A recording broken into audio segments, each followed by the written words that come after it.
Everybody to WELSTech. This is episode 406 for Tuesday, August 18th, 4 o'clock in the year 2015. I'm Martin Spriggs, show about technology, ministry, opportunities that we have to serve our Lord with all the gifts that he has given us, specifically in the areas of technology. Helping me navigate those waters each and every week, Sally Draper, sitting there in little old New Ulm, Minnesota. Hi, Sally.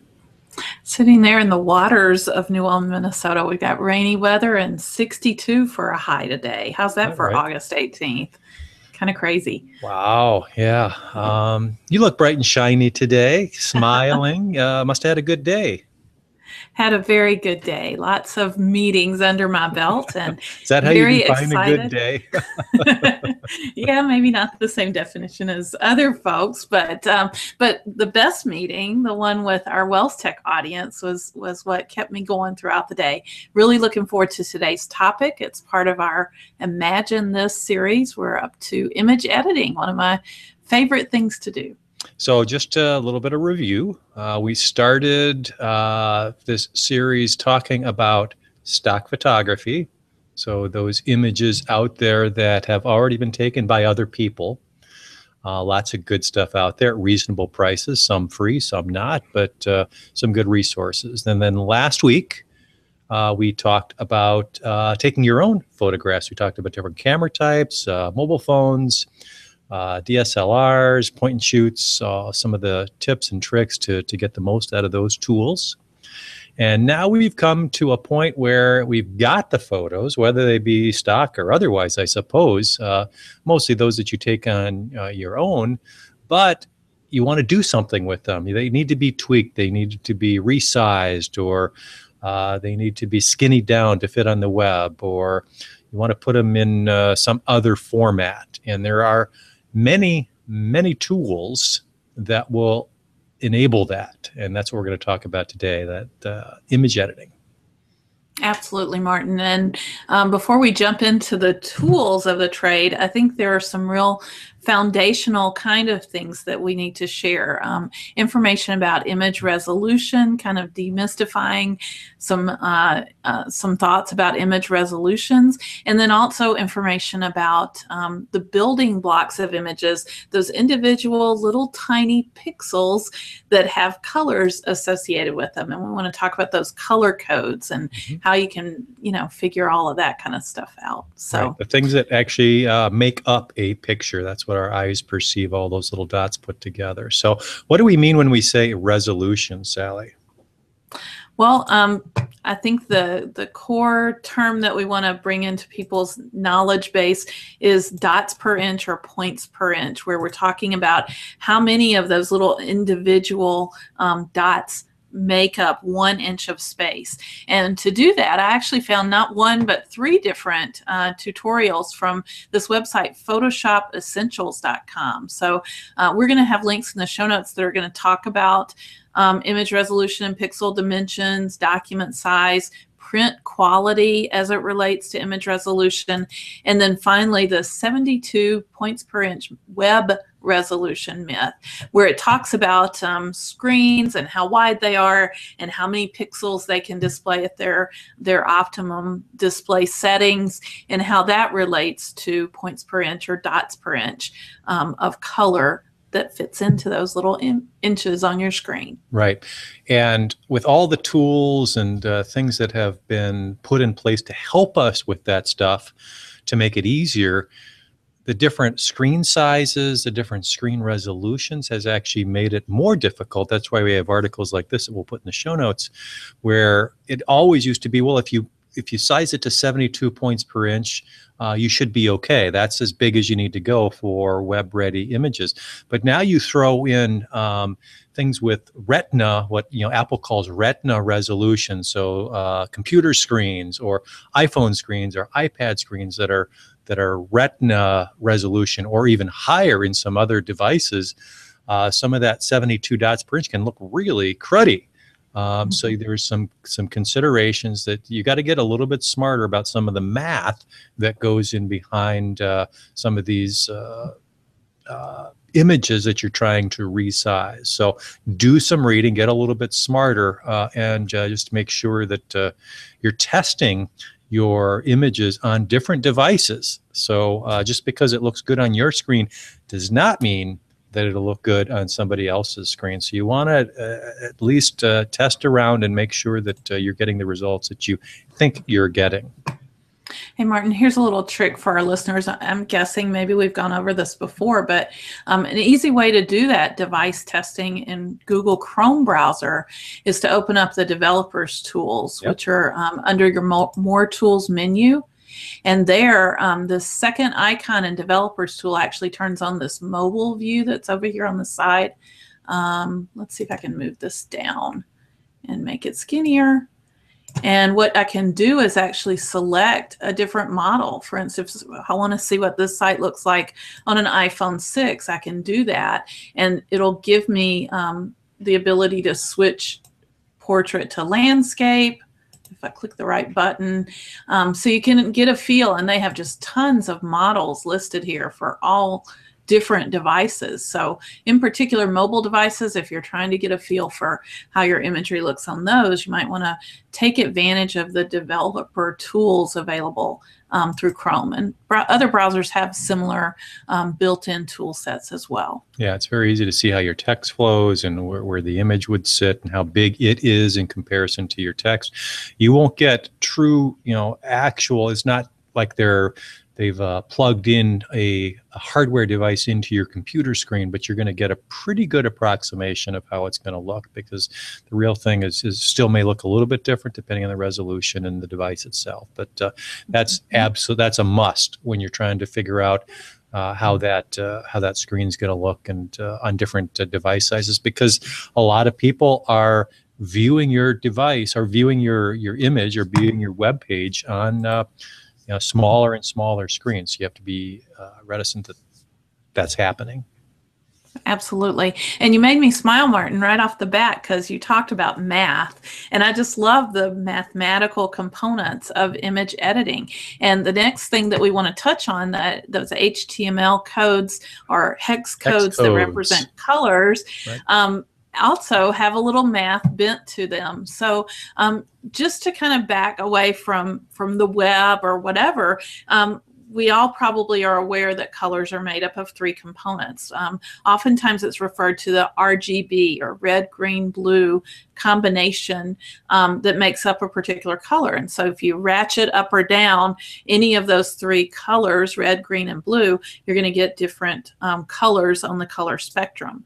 And you can take those RGB values. So if I knew the Wells logo RGB values for the cross and the red circles around the Wells cross and things like that, I could take them to a paint store and they could match paint to, this is just a common language that's spoken in terms of colors and specifically defining colors. On the web, they take those RGB values, which are between 0 and 255. So there's 256 different values for red, for green, and for blue. And they plug in those values into a converter to hexadecimal. So if I had the number 56, for instance, to represent red, the hexadecimal value for that is 38. And that combination of red, green, blue converted to hexadecimal gives you the full color spectrum of codes that you can use for the web. And so each individual little pixel of whatever imagery you're working with is made up of some color combination. The ones I'm showing on my screen right now, if you're watching the video, whoops, I'm not showing it, am I? Let's see if I can share my screen. Those color codes are web-friendly color codes. So they're the basic color codes, but there's a full spectrum of colors that aren't represented on this particular rendering. Yeah, they call them web-safe colors, although a lot of devices and monitors now can far exceed, have many more colors than that, but that's kind of the lowest common denominator. Yep.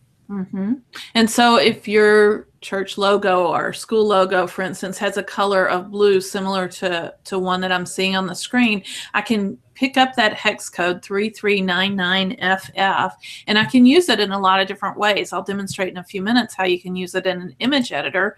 But here's a website called Color Schemer Online where you can put in a hex code. I think mine was 3399FF. Let's put that in there. And I can say set the hex code, and it'll display that color for me. It'll show the red, green, and blue combination of settings that make up that color that convert to that hex code. But this particular website is very friendly in that it gives you a whole spectrum of colors that go along with that color code. And so if you're looking for complementary colors, here's some different values for you. And each one of them gives you an RGB value as well as a hex code value. So you can make use of those. You can also use buttons on the screen to lighten the color scheme. So if you wanted to come up with palettes that were based on that color but lighter, or in contrast, you can darken as well. And it'll continue to give you that full spectrum of colors that go along with. And this is just one of many, many color there are tools that are out there on the web for you to make use of. One that I really like is from Adobe called Color, Kuler. What I like about them is, first of all, you can save your palettes, but other people contribute palettes that you can use.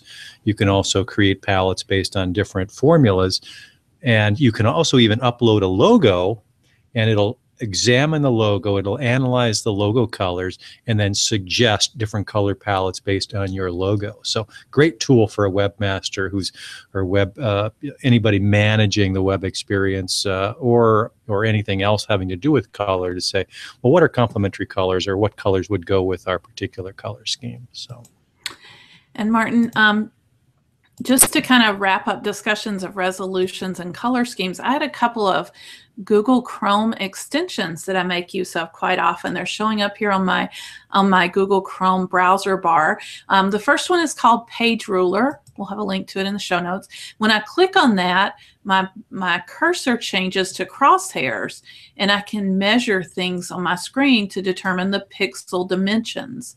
So if I was looking for an image to fill one of the slots on our WELSTech slider bar at the top, I can drag across that, and in the information bar, it says it's 135 by 116. So I might guess 135 by 115 or something like that as a guess to image dimensions that would fit well in that area.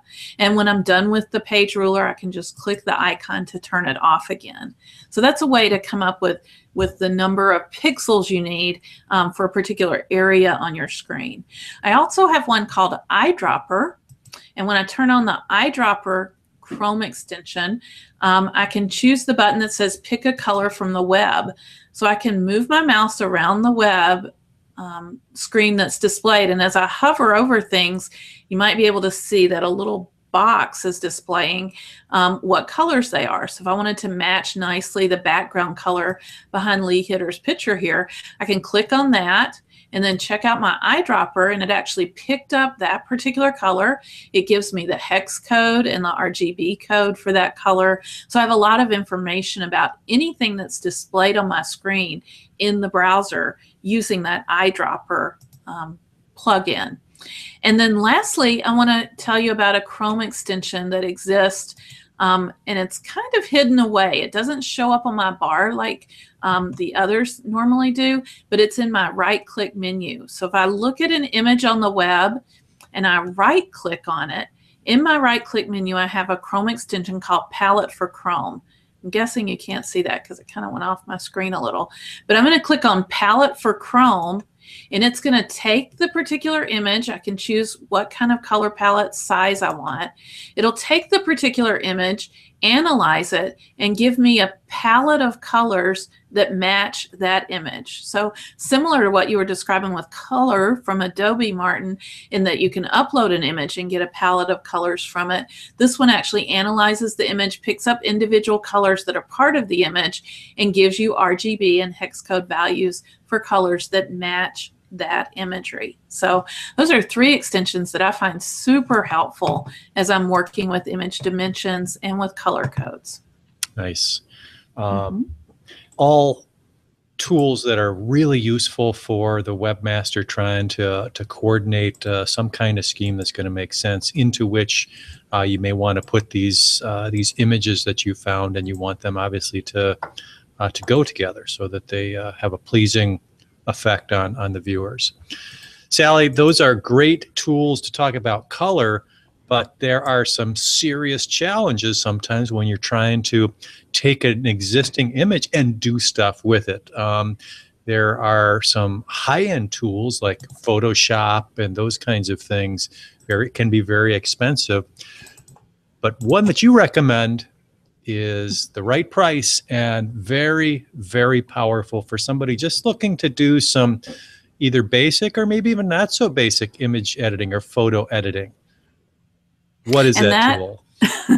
That's the one that always makes me grin, big monkey grins. It's PicMonkey.com. It's an online, totally online website where you can upload your own images and then do different editing to them. So I'm showing the PicMonkey screen now. It is ad supported. You can pay for a premium membership to turn off the advertising on the site, but I've found that the free membership services me just fine.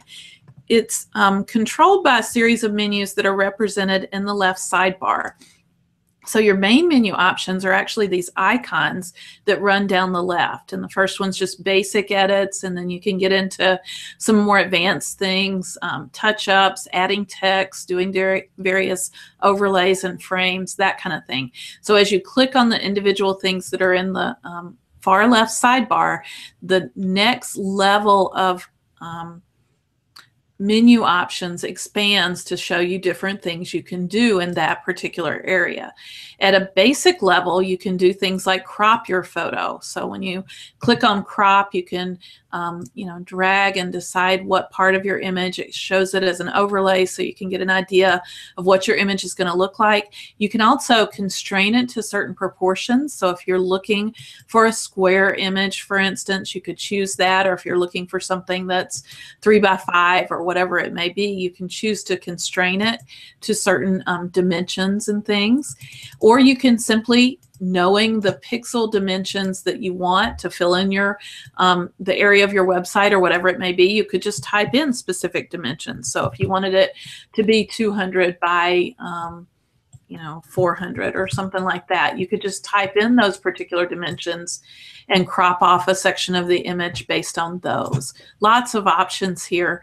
And again, it gives you the overlay to kind of play with where you want to select the part of the image. There are other basic image edits here, exposure and colors, sharpening the image. I use resize quite a bit, where I just want to take my image down to certain dimensions. It'll also let you take your image up. I could type to resize it to 3000 or something like that, but that is a big no-no.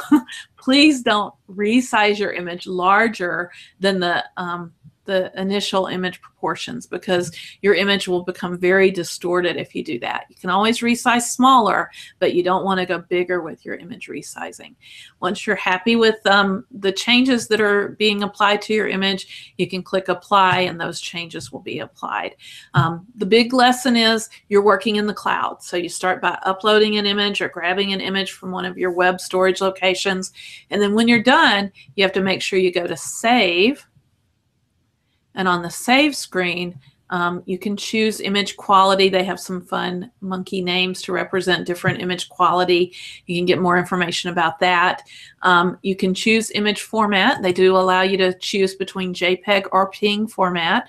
And if you do PNG, there are some abilities in the image editor to do some transparent kind of things. So if you do any transparency, you definitely want to choose PNG. And then you can save it back down to your computer. One thing I recommend is that you give it a different name so that you don't overwrite your original file that you uploaded from your computer. So oftentimes maybe I'll put an S for smaller, or I'll put a dash and put the image dimensions in the file name, or whatever it may be, but I always rename my images so I'm not saving over my original in case I want to get back to it at some point. That's kind of a crash course on the basics of image editing with PicMonkey. Obviously, you can drill down into these other menu items along the left and get a lot more capabilities with the PicMonkey editor. So, Sally, I noticed that there are ads on there, which is understandable because they need to support, their business through that. But there's also, I think, a paid-for version or premium version. Is that worth people considering purchasing? What does that do for you? Well, a couple of things actually. It's not something I've ever purchased, but I've certainly given it serious consideration and may do it in the future because I do use PicMonkey a lot. It would turn off the ads, yes. It would also allow you to save your images on the PicMonkey site, which is nice because you can come back in and re-edit, change some things about the way you've edited them or whatever. So you're not starting over, right?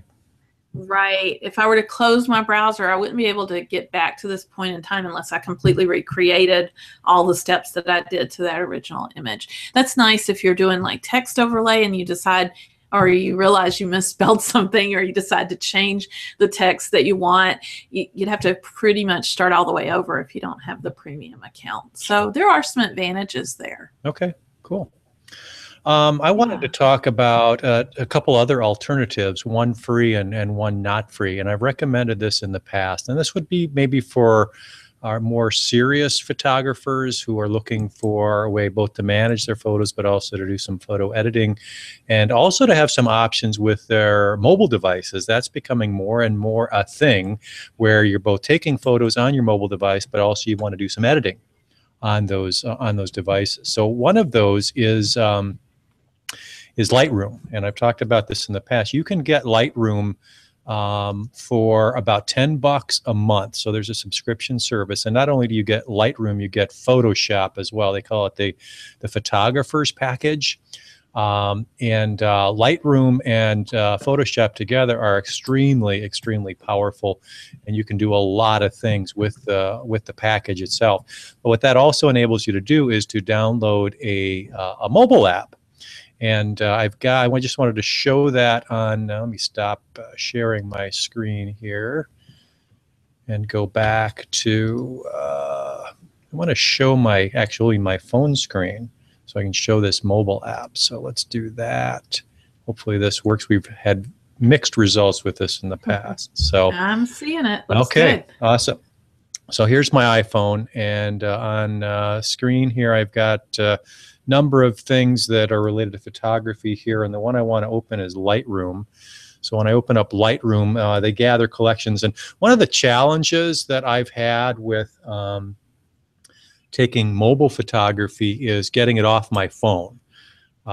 Because I switch phones once in a while, I want a service that's going to be consistent, that I can get my photos off my phone. So if I'm working on an iPhone, it wants to go to iCloud, and I don't really want it to go to iCloud because I'm really locked into Apple.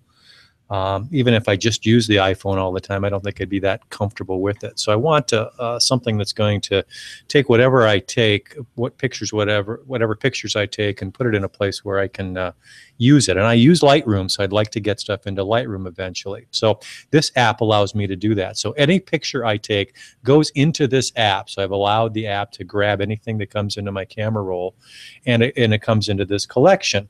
So when I open up the collection, I see the photos that are here. So I've got here a photo that I've got in here. This is just a vineyard out in Albuquerque, New Mexico. And so I can open this up, and you see along the bottom, you've got some tools, very similar to PicMonkey. I would say that these are traditional photo editing tools that will allow you to improve the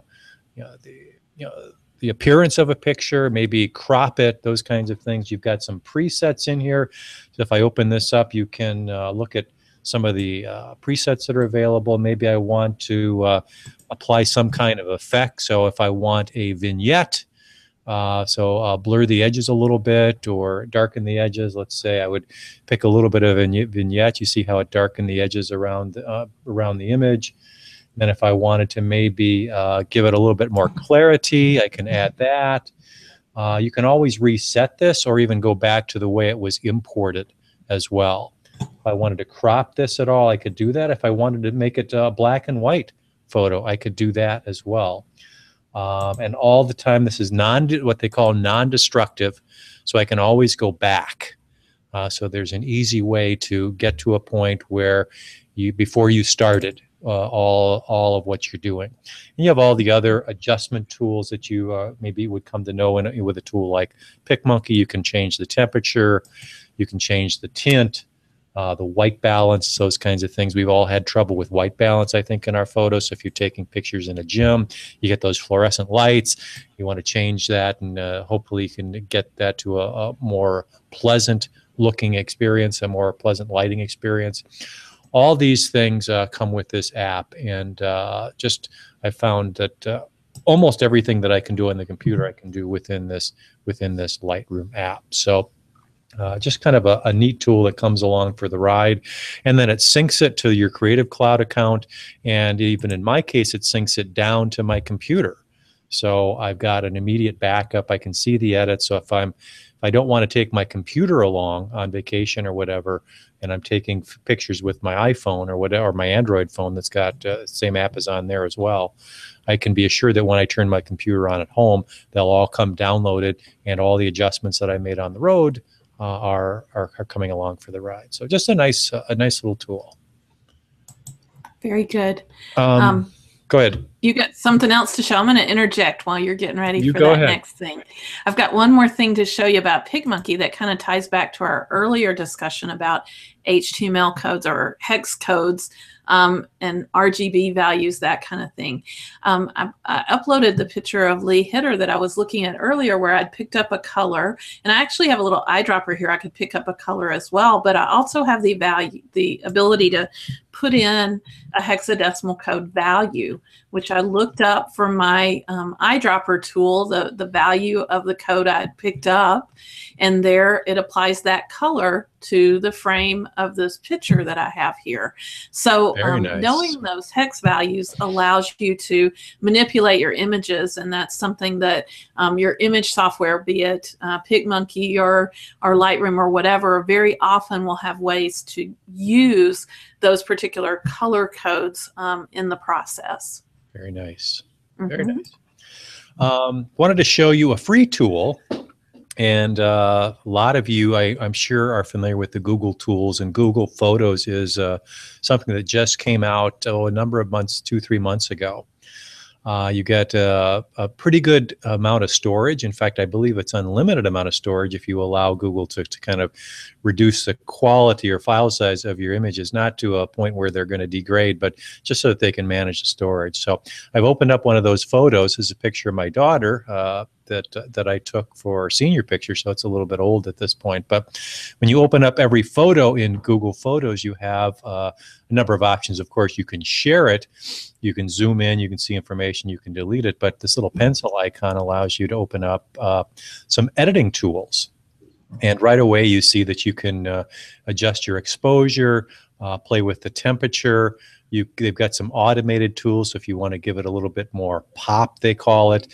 Or here's again that vignette tool. So if I wanted to maybe draw the viewer's eye into the center of the photo, I could drag the slider over, and you can kind of see how it darkens around the edges and gives you that nice vignetted look.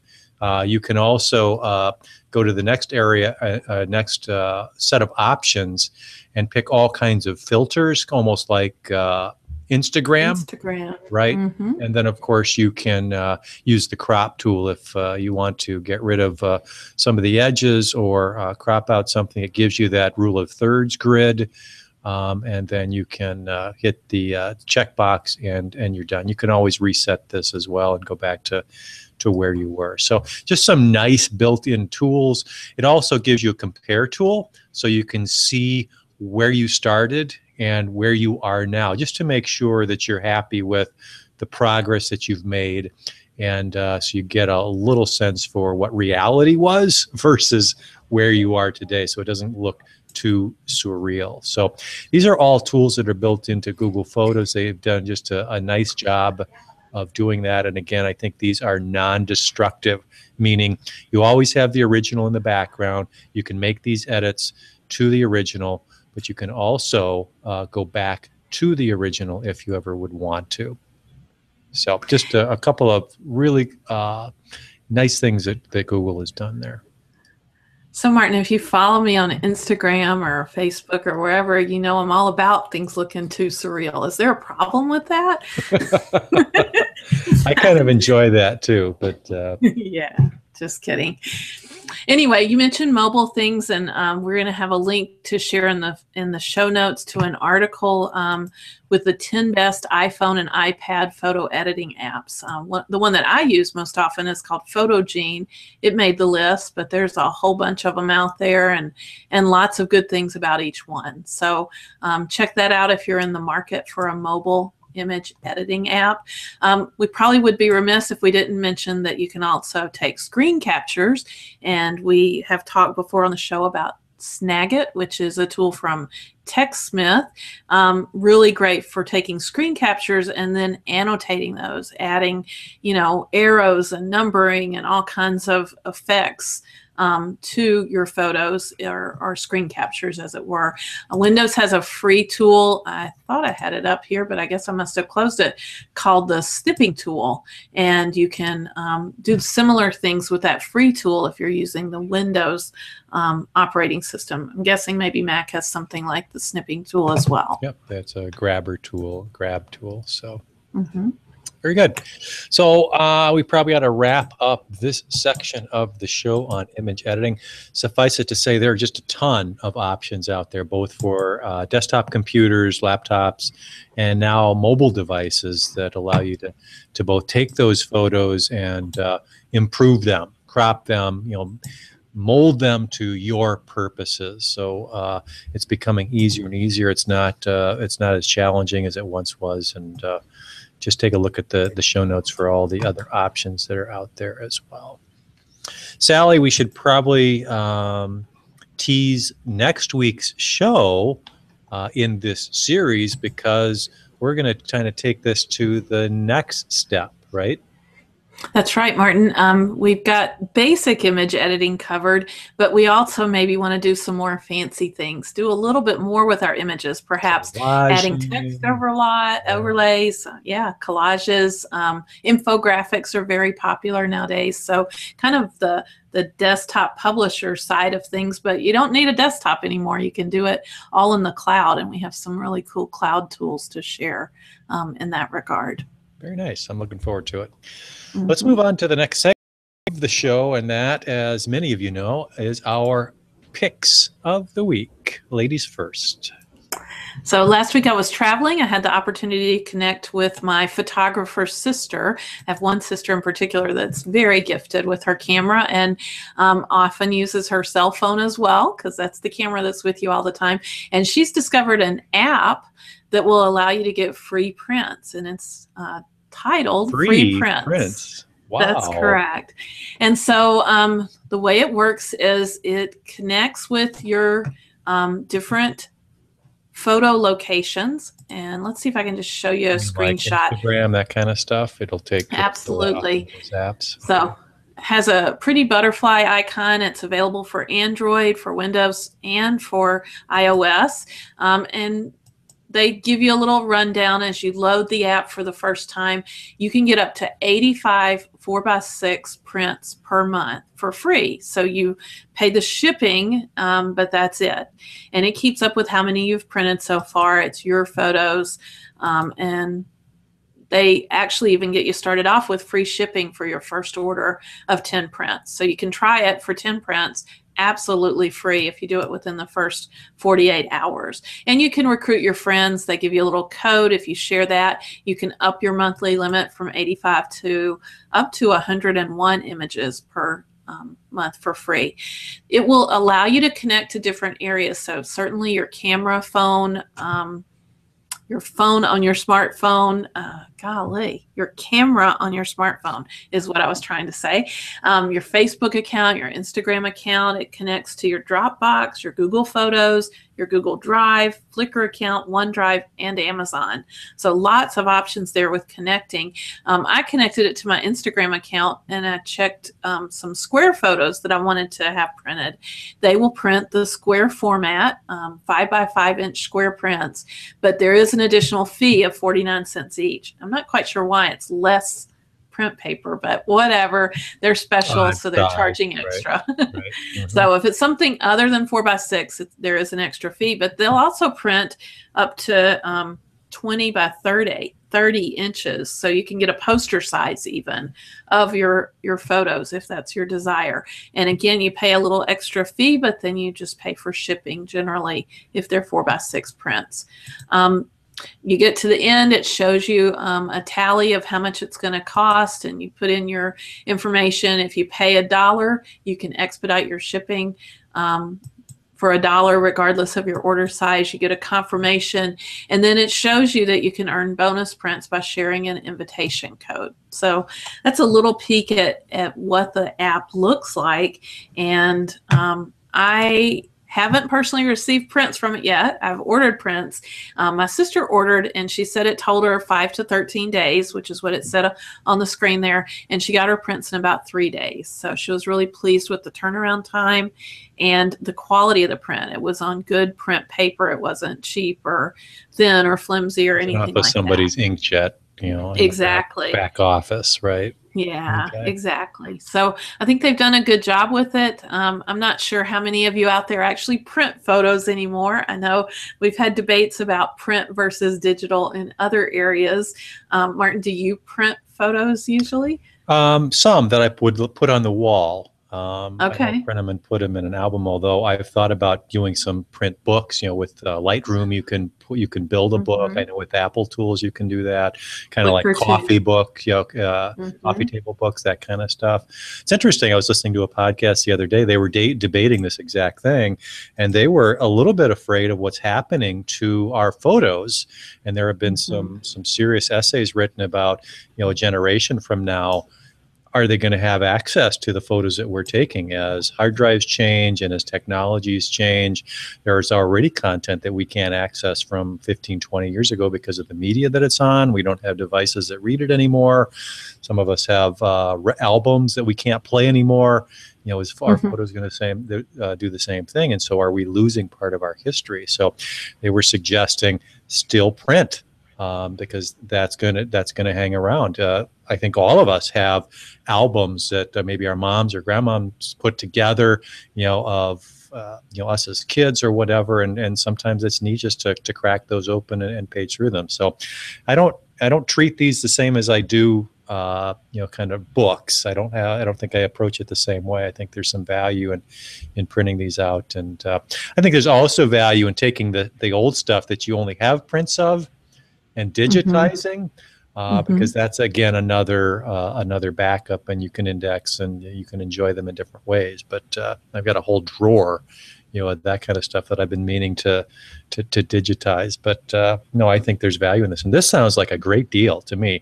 To get 1,000 pictures, 1,000 a year is the max, right? Okay. If you do all the sharing and everything, it's 101 per month that you can get, and so yeah, that would add up to 1,000 a year max. So nice.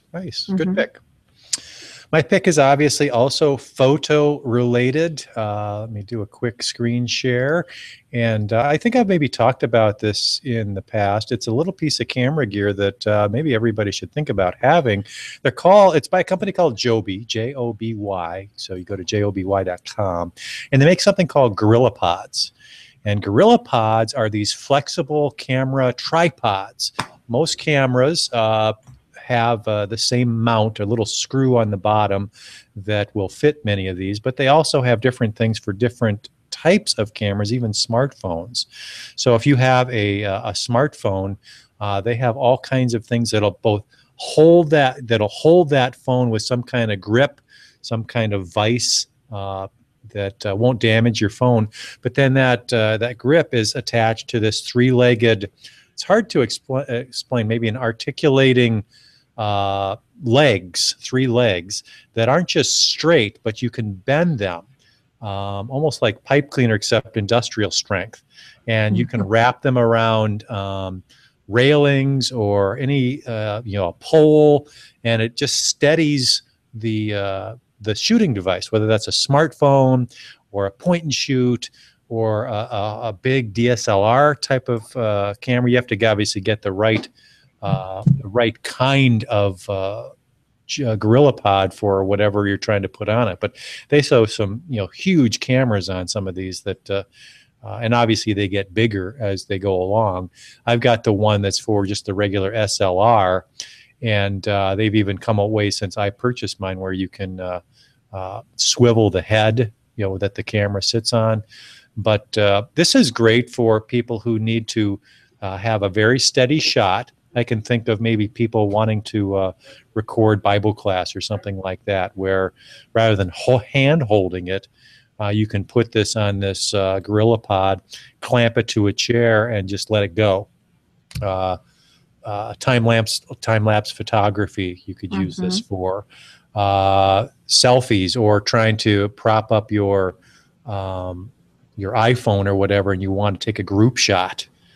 This would be good for. Set it on the timer, run into the picture, and you don't have to try and figure out how to prop up your iPhone to take that wider angle shot. So these are all fairly reasonably priced, and you can also get them at camera stores. You get cheaper ones, but these I find last really well, really flexible. Lots of uses for these Joby GorillaPods. So check it out. Martin, it reminded me of another pick of the week you had. It was quite a while ago, but a little level that you could connect to your hot shoe or whatever. Yeah. And if you're using something like that that's very flexible and allows for different angles and things, might be good to pair it with a level to make sure you're not getting crooked pictures in the process. You know what? Some of these come with a level. Let's see this GorillaPod SLR Zoom. You can see, those of you that are viewing can see the level sitting right on the shoe that the camera sits on. So they've kind of thought of that as well. So here they've got it kind of wrapped around the side of a cliff, so to speak. Oh, and wow. then you kind of see your level there. So sure. Oh, I'm not showing my screen, but yeah, they do have some of those as well. So. Sounds like a good companion product. So somebody's thinking. Yeah, these range in price from I think $20 to $50. Depends on the use, but it fits nicely in a camera bag. Always good to have along with you. So awesome. Sally, we probably got to get scooting here. We're past our abbreviated goal for these summer series. So let's go to community feedback. Yep, you don't want to miss out on community feedback because we've got lots to share today. And I will share my screen. First up, we heard from Brent Nimmers. He shared a link to an article he come across, and it's titled Chaplain Services Making Virtual House Calls, Offer Spiritual Guidance via Skype. And this is kind of a mainstream article. It's not WELS-centric at all, but it's just talking about a particular nonprofit chaplaincy service and the fact that they're doing virtual chaplaining using Skype to do it. And it reminded me of efforts from Multilanguage Publications. They've done reached out using Skype to the Spanish community all over the world, Spanish-speaking community, and they've used Skype for that. And I just think more and more we may be seeing this virtual ministry going on, and it may be something that people need to consider as they're considering outreach efforts and things. Just an interesting read. It's happening out there. Yep. Next up, I tagged an article on Digo, and actually it's not an article, it's just a website. It's called Tidely, and it's just a website that allows you to set up a congregation and mobile giving capability so that people can give electronically. Again, I think the article I was reading that linked to this mentioned that many people say now that the only check they write each month is their check to church. Everything else they pay online or somehow digitally without any exchange of printed documents of any format. So this is just one of the players in this spectrum. I know we've talked about this in the past, Martin, and this one I hadn't recognized, so I thought I would add it to the list as a potential electronic processing capable organization for congregations. Yeah, I've not heard of that either. I like the name, very creative, and I'm wondering what kind of fees are associated with that. But the whole concept of mobile giving makes a lot of sense for congregations to begin looking at. And I'm with the crowd that you were mentioning before. That's about the only check that I write every week, and that's my my offering check. So I'd love to be able to take advantage of something like that. Yeah. And pricing wise, it says there's no monthly fees and no Up fees on 2.9%. refunds. I see that. Okay. 2.9%, 30 cents. That sounds Mhm. about standard. So I think that's what that's kind of the ballpark that you're talking about when with these services. Sure. Via Twitter, we heard from our friend Justin Lippert. Justin was at WELSTech conference, and he was lucky enough to win 4 seats, I think diamond box seats, given away by the K-12 technology group. And apparently he made it to the ball game a couple of nights ago, Martin. So tweeted us a picture and gave us a shout out. So just wanted to mention that on the podcast. One more Twitter reference. I tweeted a link to this article I read this week. Ed Camp gets $2 million to spread the unconference movement. Martin, you and I did an unconference for WELSTech a few years ago, modeled it after the Ed Camp unconference methodology, I guess you could call it, model. And I read the article. It says they started with about $100,000 in seed money to start this movement. And now the Gates Foundation has gifted them with $2 million. So I think we're going to be seeing a lot more unconferences in the education realm in the future as they have more and more resources to share that movement. Very cool. Yep. Next up, we want to kind of recap a few things that we talked about last week. The first of which was an email we had received from Pastor Jim Aderman, where he was suggesting folks in the Milwaukee area might be interested in meeting up to talk about technology and ministry, kind of an offshoot of the WELSTech conference, where a group could form, and they've put some muscle behind this, Martin, and they now have a sign-up sheet for those that are interested. They've targeted a date, I believe. Well, it says the idea is to meet for breakfast once a month, hear a presentation, and discuss the issue with faith and ministry, that kind of thing. So if you're interested, look for the link in our show notes. Pastor Aderman and Pastor Emil Burgess are teaming up to make this happen, and they've given you an opportunity to kind of comment and express your interest if you are, and they'd love to hear from you. So use this form that we have linked to in the show notes to do that. And while we're on the subject, and I already signed up, by the way. So awesome. Emil and Jim, I'm on the list. So. Great. I also noted last week, after talking about this, that our friend Cindy Krieger, who is over in Lansing, Michigan, and was one of our WELSTech conference committee members, she actually put a question out on her Facebook page. Anyone in the mid-Michigan area interested in gathering in Lansing to talk about the use of technology and ministry? And she says to message her if they're interested. So I checked with Cindy. She was okay with us mentioning that on our podcast today. And I'll just kind of serve as a conduit. If you aren't Facebook friends with Cindy yet, and you want to get in touch with her, if you want to send me an email or us an email at WELSTech@wels.net, we'll pass that along to Cindy. So if you're in the Lansing general area, mid Michigan, then let Cindy know if you're interested in something similar being set up there. It's neat to see that kind of thing springing up. Yeah, very nice. Kind of grassrootsy. That's right. So Another throwback to last week, Martin. I kind of dropped the ball and didn't have an example to share of how to freeze panes in a Google Sheet. Well, you were on vacation. We will give you a pass. Cut me some slack. Yeah. Thank you. But I'm ready this week to demonstrate that. And I'll just say that the only way I knew how to do it was in the view menu. There's a freeze option. It's kind of clunky because if you want to freeze rows and columns, you have to come back and do it one by one. Yeah. It's just not the best. But what I learned is these dark gray bars that are in the area between the rows and columns in the upper left area of the spreadsheet are grabbable. And you can grab that bar and drag it down to freeze a particular row. So that row stays in place as you scroll.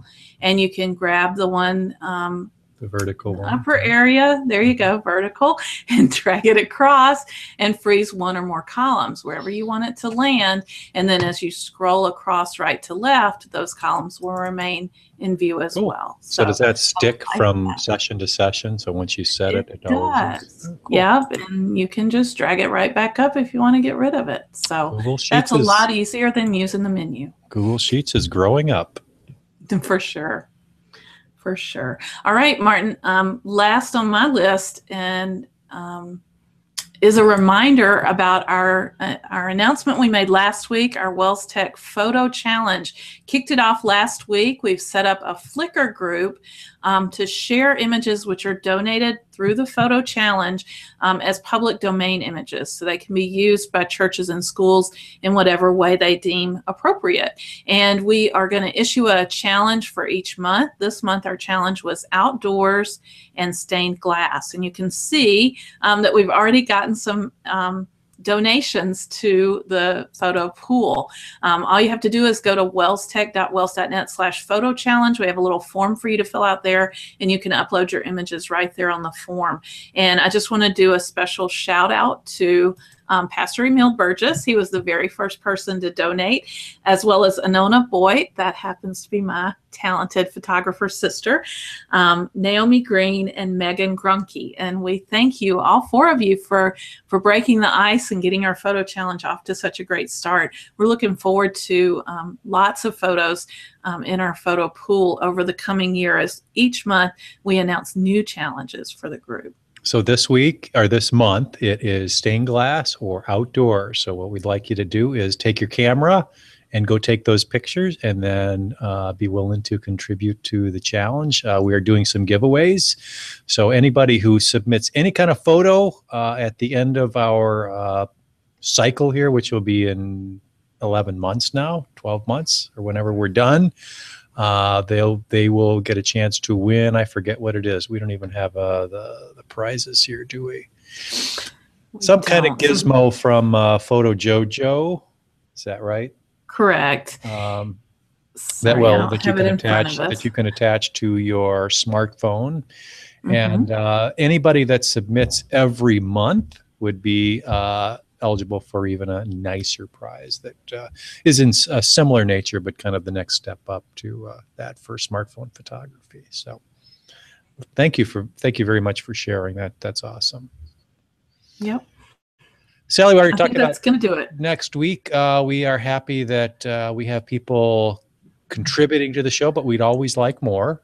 And the way to do that is to go to welstech.wels.net and put a comment there in the show notes, one of our show notes pages, or click on any of the links at the top that takes you to any of our social network connections, Facebook, Twitter, Google+, Instagram, all those kinds of things. And you have opportunity to connect with us via email, welstech@wels.net. Leave a voicemail.